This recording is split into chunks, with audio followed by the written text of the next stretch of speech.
কক্সবাজারে ব্যস্ত দিন কাটালেন জার্মান ফুটবল তারকা মেসুত ওজিল এবং তুরস্কের প্রেসিডেন্ট পুত্র। রোহিঙ্গা ক্যাম্পের পরিবেশ দেখার পাশাপাশি ফুটবল খেলেন শিশু কিশোরদের সাথে। রোহিঙ্গা জনগোষ্ঠীর শিক্ষা ও জীবনমান উন্নয়নে আন্তর্জাতিক সব সংস্থার সহায়তাকে এগিয়ে আসার আহ্বান জানান তারা।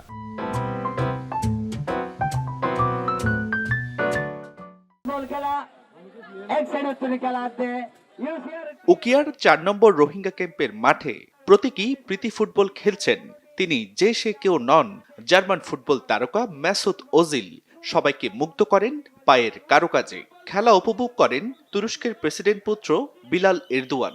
মাঠভরা দর্শক ওজিল ওজিল বলে গলা ফাটান।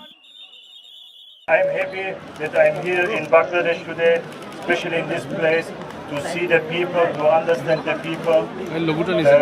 As I said before, I wish both clubs all the best.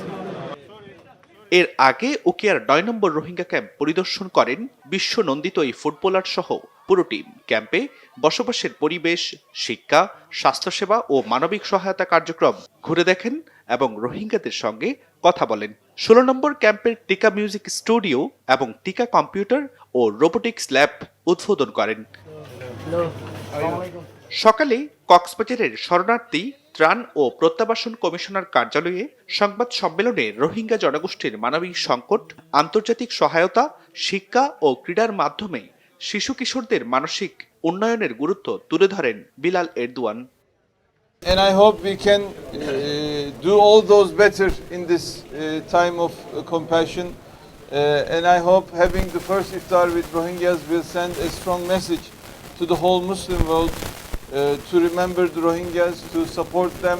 তুর্কির জনগণ সহ সারা বিশ্বের মানুষকে বুঝাতে চাচ্ছেন যে আমরা রোহিঙ্গাদেরকে আমাদের পরিবারের সদস্য হিসেবে বিবেচনা করি, সারা পৃথিবী যাতে তাদের পাশে দাঁড়ায়। দিনের কর্মসূচির শেষ পর্যায়ে তারা রোহিঙ্গা শরণার্থীদের সঙ্গে ইফতারে অংশ নেন। জুবাইর রিফাত, যমুনা নিউজ।